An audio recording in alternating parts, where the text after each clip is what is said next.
So let's check if this cheesecake is done. I can see it's actually cracked from the top. Not a good sign. I'm gonna have to smooth over that. I don't know how deep that is, but it looks fairly deep. I wonder how that's happened. It's baked well though, like, if I touch it, I can tell it's quite creamy on the inside, which is what we want. So it's baked well, but it's just got a crack on the top. I've made strawberry sauce to go with this, so it's just gonna be a standard New York cheesecake. Let's get this out and try and sort it out.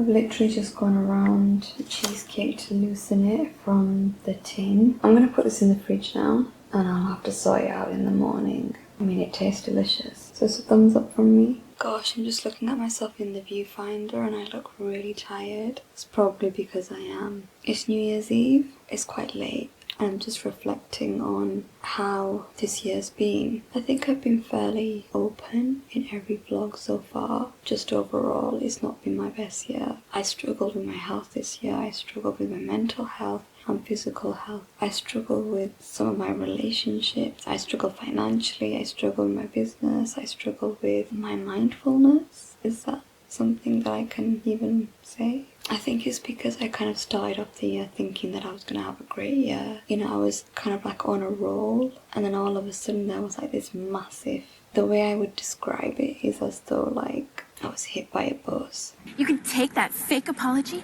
and shove it right up your hairy...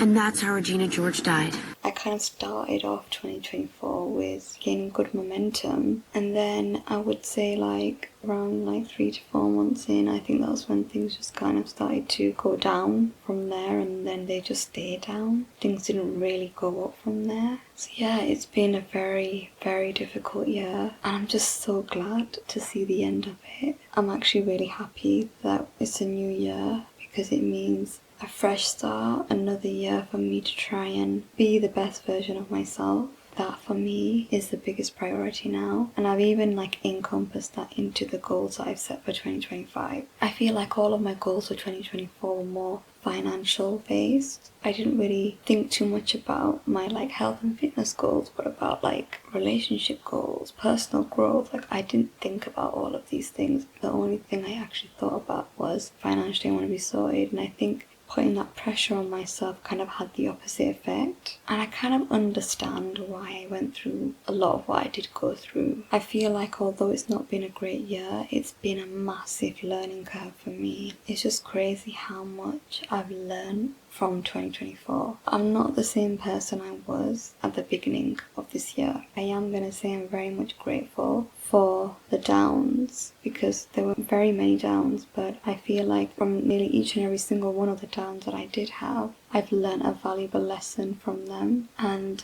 I plan to carry those lessons into 2025. I don't want to reflect too much on the year because I have already done that, so I feel like I'll just be repeating myself. And I would rather just kind of forget it and move on and just take the lessons that I've learned and the insights that I've gained from this year into 2025 in order to make 2025 a better year than this year has been. So I am carrying on some of my goals from this year onto the next year. For example, let me choose one actually. I've got my notebook here. Probably not going to be able to see that, but I've written down my goals here.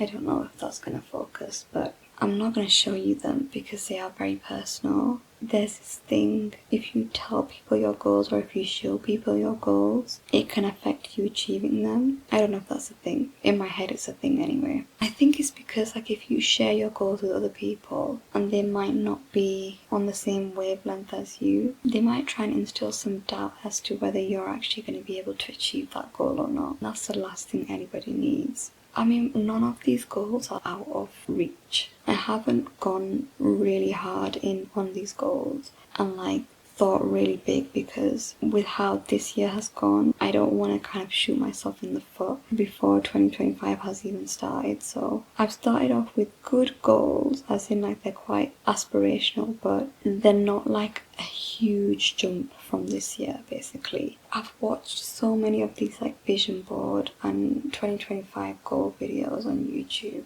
and some people have gone crazy with their goals, which is great. That's fine. Like, you know, if you've had a great year, then I can understand why you want to go like hard in on the next year. But I haven't. It's just been a really bad year, and obviously it's put me in a specific kind of mindset where it's like, I don't want to be too ambitious to the point where I end up shooting myself in the foot and not actually achieving anything that I wanted to achieve. I want to be realistic. And I think that although some of these are ambitious, they're still realistic. And I know that they're within my realm to achieve. So I'll share 2 of them with you. Just 2. One of my goals, which was also a goal that I'm carrying over from this year because I didn't actually manage to achieve it this year.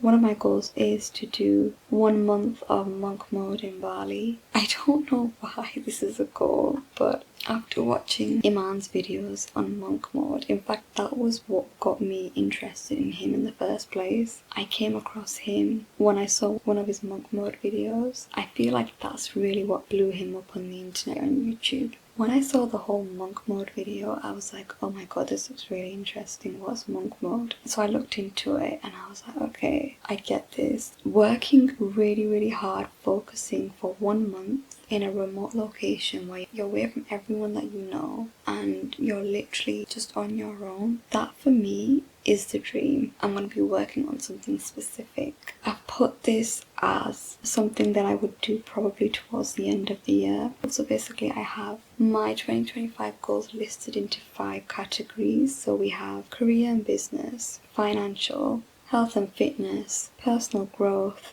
and then we have relationships. I had to really, really rack my brain when it came to relationships. I'm not much of a relationship person, so that one was probably the hardest one for me. I have 4 goals under each category, and the reason I have 4 goals is because I've split my goals up so that they're like quarterly goals. Each quarter I will focus on achieving 5 different goals, but they start off small and then they go big. They'll start off with the smallest goal, which I feel like I can achieve within the 3 months at the start of the year. And then they go a little bit bigger and then a little bit bigger, and then the biggest is towards the end of the year. So I've saved my more kind of ambitious goals for the end of the year. And that is one of them. 1 month of monk mode in Bali. My sister's been to Bali so many times. She loves it. I've seen like all these travel vloggers who work remotely in Bali and they love it. From what I've seen, it's definitely the kind of location where I think you would thrive doing monk mode, because you have access to nature, you have access to good food, so you don't really feel like you need somebody else's company. This is what I'm going to make happen in 2025. I'm putting it out into the universe now, and inshallah it happens. Another goal that I'll share with you, okay, we'll go with this one, which is the first one really. So one thing that I've decided to do at the beginning of this year for the first 3 months, from January to March, is to focus on growing my social media platforms. So LinkedIn, YouTube, even Snapchat, Instagram, on TikTok. So I do actually have a TikTok account, but I don't post anything on it. But in 2025, I plan to post as much as I possibly can so that I can gain enough followers to the point where I can actually become eligible for the creator fund, but also be able to potentially join like the TikTok affiliate partner program, where you can basically review other brands' products. I want to be able to monetize these platforms. Currently my biggest platform is actually LinkedIn. I've been networking on there professionally for quite a while now, a few years. So I have around like 5,000 followers on LinkedIn, just under. But I want to be able to grow my other platforms as well. And I want to be able to get like brand collaborations. I want to do more UGC. Just anything that's going to allow me to finance myself during this time, and obviously joining the TikTok Creator Fund and the affiliate partner program, because that's going to help me also generate an income. And from the videos that I've seen on TikTok, apparently it's blowing up and people are able to make like a full-time income from it, and it's something that it seems fairly simple to do. You're gonna see more of me on social media these next 3 months. So I'm gonna be on TikTok, Snapchat, LinkedIn, but of course LinkedIn's more professional, and Instagram, and of course YouTube. I'm still going to be continuing with the weekly vlogs. But yeah, like my goals are very simple. I'm honestly very happy with my goals. I think I've done well to keep them ambitious but realistic. I can't believe I'm saying this, but I'm actually excited for 2025. I feel like I'm in a much better mindset for it. I'm going to welcome the new year with open arms, because with the new year comes new opportunities, new possibilities, and new beginnings. It's the end of an era, but the start of a new beginning, and I'm all here for it. I'm so much more motivated to achieve my goals for this year, and I really pray that I achieve all of them. Even if I achieve half of them, I'd still be happy with myself, but to be able to achieve all of them, because I do feel like it's possible for me to achieve it more, inshallah, if I'm still alive.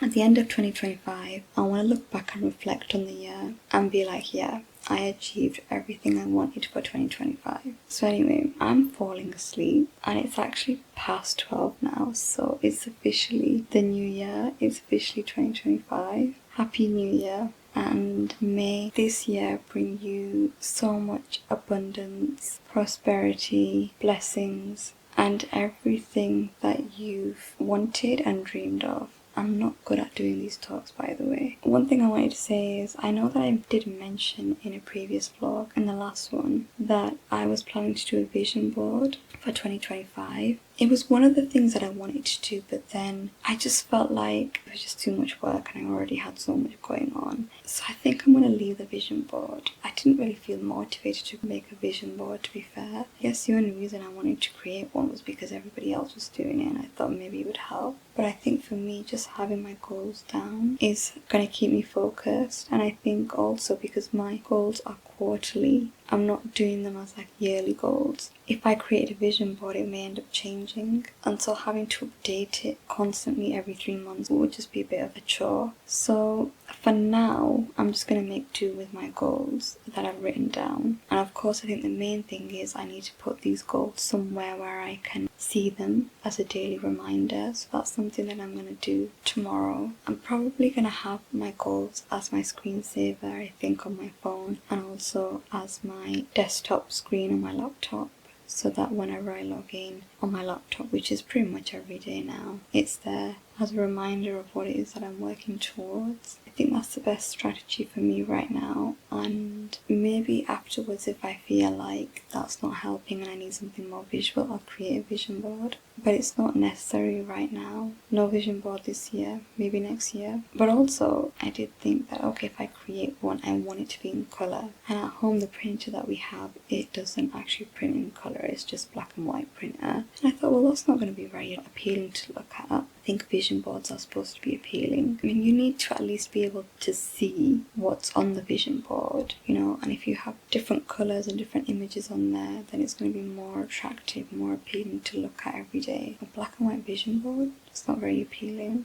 Tomorrow, I'm actually hosting New Year's Day dinner, or lunch, I guess, because my sister and her family are coming around to our house and I'm doing all the cooking. I've done most of it, to be fair, already. Tomorrow is just going to be like doing the final touches. So I'm looking forward to that because I get to see my nephew after quite a while. Apparently he's grown. And you know, these are the things that I really cherish now that I'm getting older and the family is growing and we're having more extended families. Obviously I'm not a mother myself yet, but having a nephew is the best thing. Like, I can't wait until he grows and he's able to talk and communicate more, because at this moment in time he's not really able to do that. He's only like 4 months. You're starting to see his personality come through a little bit more, which is nice. So yeah, I'm looking forward to tomorrow. But anyway, I'm gonna get to bed. I guess I will see you in the new year.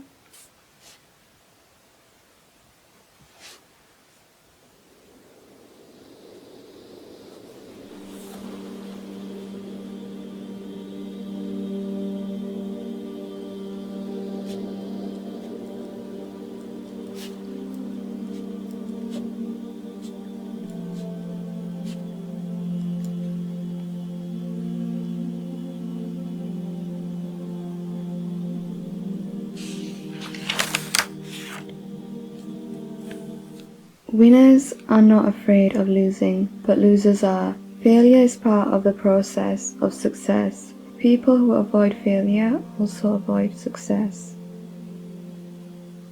Happy New Year! It's 2025 officially. It's actually a Friday today, it's the 3rd of January. I didn't pick up my camera on New Year's Day because I had family over. So I spent New Year's Day with my family, so my sister, her husband, my nephew came over and I was cooking. Literally, I cooked from New Year's Eve until New Year's Day. I made so many different dishes and honestly, it took me a day to recover from that because lack of sleep. My whole body was aching after cleaning, after cooking for like 2 days. So yeah, I needed a day to recover from that, which is why I'm picking up my camera today because I'm kind of officially getting back to doing some work. I have decided that I'm going to spend today and the weekend, Saturday and Sunday, actually just catching up on things that I've kind of been putting off from like the last year, which includes, for example, filling out my tax return for the business, which I've not done yet, other things that I've left off. I made a list this morning and there's like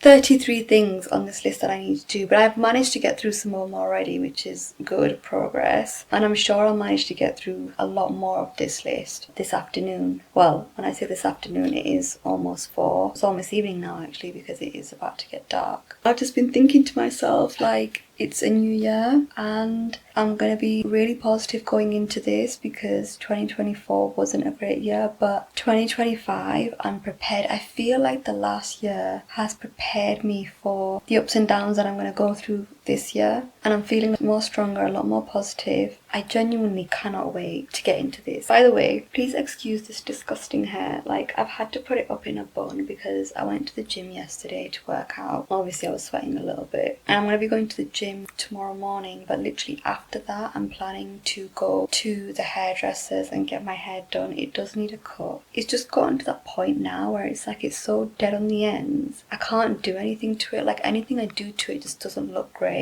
So it needs a chop. It finally is going to get the chop that it needs and deserves. I feel like it's been a year since I've had my hair done. The last time I actually remember going to the hairdressers was last year on the 1st of January. I went on New Year's Day, I still remember. So last year's gone by so fast, like 2024. Where did the year go? Because it literally only felt like I had my hair done like 6 months ago. But I think it has been a full year because I don't remember getting my hair cut after that. Unless I did, but I just don't remember. I don't know. It's dead. It's disgusting. It definitely needs a wash as well, and I'd rather somebody else wash it because just even thinking about washing it is like not in the state that it's in at the moment anyway. Hell no. A massive list of things to get done, and I'm trying to get through this list as quickly as possible. I'm gonna crack on with the rest of the day. I'll fill you in as we go along. I feel like there's exciting times ahead and I'm staying positive. Let's get it. Let's work towards achieving our goals for this year and just absolutely smashing it out of the park. So it's now the 15th of January. We are already halfway through January, which is crazy. I feel like time is just flying by really quickly. To be fair, so far this month's been pretty easy going. I've not been up to anything crazy, but I do have quite a bit to update you on. First of all, I've not picked up the camera in a while, and it's just because I've had quite a bit going on in terms of the business. Also, I didn't want to just pick up the camera and vlog to not give you a proper update on how things were going. I would rather share something that was actually going to be of value. So yeah, there's quite a few things actually. So in 2024, I decided to niche down, and the reason why I decided to niche down, it was something I was thinking about already, but then when I went through the agency Accelerator program with Iman Gadzhi, it was something that he recommended in that course, that you need to niche down, you need to specialize in a specific industry or niche. So I thought, okay, maybe that was what I was missing when I tried to run my agency myself. Maybe that was where I was having issues. But I did think for a while last year that actually I think one of the reasons why I was struggling to get clients was because of the fact that I was niching down. Now, I've spoken to so many agencies. A lot of them start off by niching down and then they go broad, and I now realize why they go broad, because they actually are able to target more businesses. When you niche down, you're restricting yourself to specific businesses, which makes it a lot more difficult to scale. And obviously my objective with this agency is to scale it at some point. So I want to try and make things as easier as possible for me, and so I've decided that I'm no longer going to niche down. I'm just going to focus on paid advertising for e-commerce and service-based businesses. So that basically covers a massive breadth of businesses, so it's no longer just focused on cosmetic clinics. I realized that that particular niche was quite a difficult one to get into anyway, because cold calling those businesses, 9 times out of 10 you get through to a gatekeeper. It's so difficult to actually get the decision maker on the call, and I've also decided to no longer do the cold calling. I think what I'm going to do is try warm outreach. By the way, all of this probably seems really random, but it's been brought on by the fact that I've been watching a guy called Shan Hanif. So he's actually the director and owner of Genflow, which is a social media agency in the UK, and I know that they have offices like all around the globe, in Dubai, America, London. He's doing really well. I mean, they are generating millions in agency revenue, which a lot of agencies are not doing because they are actually selling courses, and that's how they make majority of their money. But obviously I want to sell agency services. Maybe at some point I will sell courses, but it's not going to be part of the agency. I actually came across an ad from him on Facebook.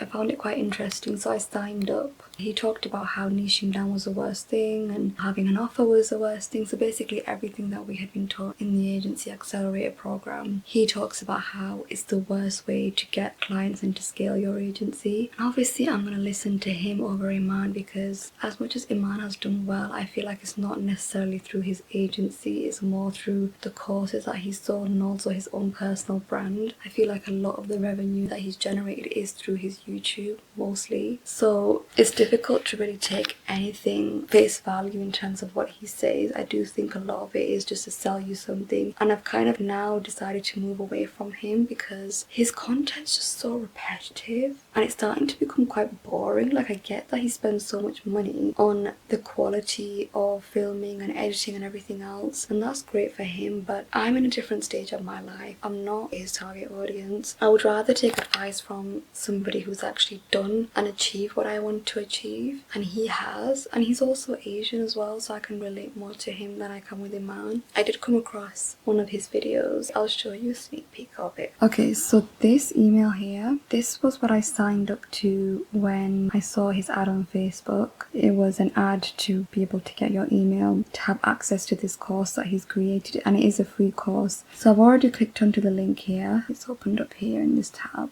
So this is Shan. I've already gone through like about an hour of this. There are a few more videos that I still need to go through, so I plan to get through that this week. But yeah, I do have quite a lot to do, to be fair, this week. That was the first thing, right? I'm no longer niching down with my agency. I'm focusing on paid ads for e-commerce businesses and service-based businesses. Obviously I would prefer to work with more high ticket, but to start off, as long as I get paid a good retainer for low ticket products and services, I'm fine with that. Anything that I get through the door is experience at the end of the day, so I can't be too fussy. The second thing is, I was actually approached by someone who has actually set up an AI automation agency. I would say what he does is not really an agency necessarily, it's more SaaS, kind of similar to your Go High Level, but it's basically just AI automation. So it's quite interesting, and obviously it's massive right now. I was already interested in what he was doing when I saw it on his LinkedIn, and then he reached out to me and was like, can you help me sell this service? So we spoke about it quite a few times this month, and we decided that we would partner up on that. The way he's getting clients is by cold calling, and I thought, well, I'm not even doing that for my own agency, why would I do it for somebody else's business? And because he was going to give me a commission cut, which really in the grand scheme of things wasn't a massive cut, but I'd be getting paid a monthly cut from the retainers that his clients would be paying him. I kind of did consider it at the very beginning, but I thought that me helping his business just takes me away from my business. My business is still startup, and I need to focus as much of my time and energy into this. So then we decided that I can still send him referrals for other businesses and clients that I work with who may be interested in his services, which I will definitely do, because I think AI automation is huge. I don't really know anybody else in my own space who's selling this kind of software or service, so that's still something that I'll be doing in the background. But other than that, what I'm focused on in terms of working with him is, he said that he's had quite a lot of social media clients he's had to turn away because he doesn't offer social media services. He's not a marketing person, he's a salesperson. So he said that he was looking for an agency to partner up with and he wanted me on board. So we potentially may be signing on a client next week, fingers crossed. We've had about 4 calls already with this client, which is quite a lot to be fair in terms of onboarding a client. I think I've been on 3 calls already, but he's had multiple calls with them. It seems like they are on board, which is great because they've had quite a negative experience from working with another agency, and also it is female owned business. The client that I'm referring to, she said that she's also hired social media managers who have basically overpromised and underdelivered. So a bit of a difficult account to work on really, because there's going to be high expectations for very little pay, because we are both going halves on this, even though I have probably more experience to be doing the work. But obviously at the end of the day, he's basically assured me that he will be doing 50% of the work. So if he's doing 50% of the work, I can't really complain. We'll both be taking 50% cut of the retainer. And I'm not really going to speak about how much the retainer is, because obviously the pricing is confidential. It's not the ideal amount, it's less than 1,000, but it's a place for us to start and build upon that. This is the first client that we're going to work on, and if things go well after these 3 months, he will refer other clients to me. But at the same time, I probably won't say yes to every single client. I would just say yes to the clients that I want to work with, that I feel like I can actually produce good results for them, but also that will be paying a good retainer, because at the end of the day, what else am I doing this for?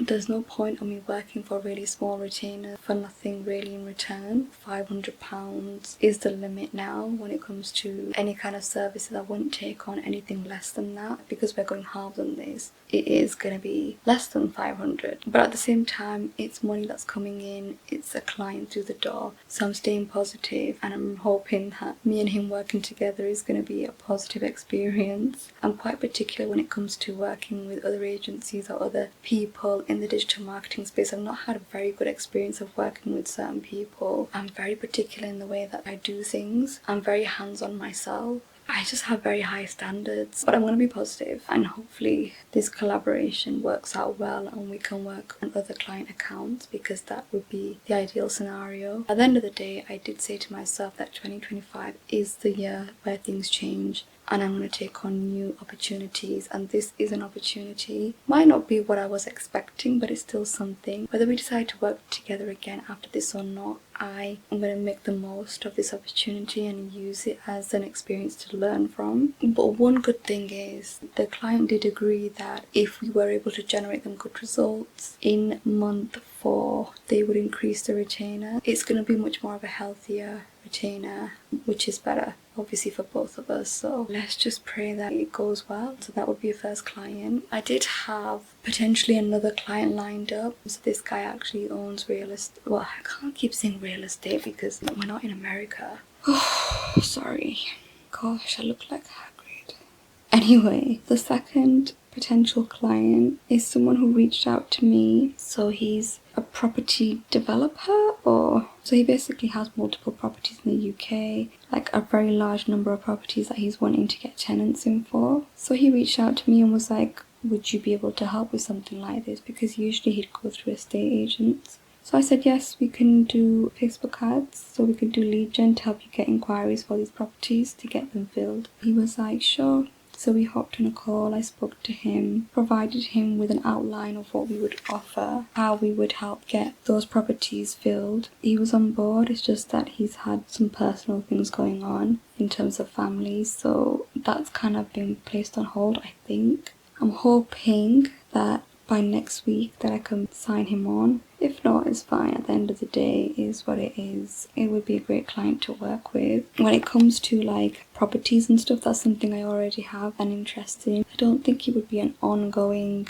thing, because this initially would be like a 2-month project where we would run the ads for around 2 to 3 months to get all of these properties filled. And of course, when they have more properties and they're happy with the results, and they may come back to us. But it may not be like a long-term client. They may just stick with us for a couple of months and then leave or whatever. But again, doing everything for the experience. I'm doing it all to learn, and I know that I will learn because I'm more than eager to learn. So yeah, let's hope that by next week, I'm already working on 2 client accounts, and this one would be one of the largest retainers as well, so it would really help me to get ahead, especially at the very beginning of the year in January. But whatever happens, I put my faith in God, and I know that everything will work out for the best. I'm staying firm on my faith, on the fact that I know that I am a likable person. I think a lot of people do want to work with me, and unfortunately last year I turned away business because they weren't within my niche, and probably shouldn't have done that, but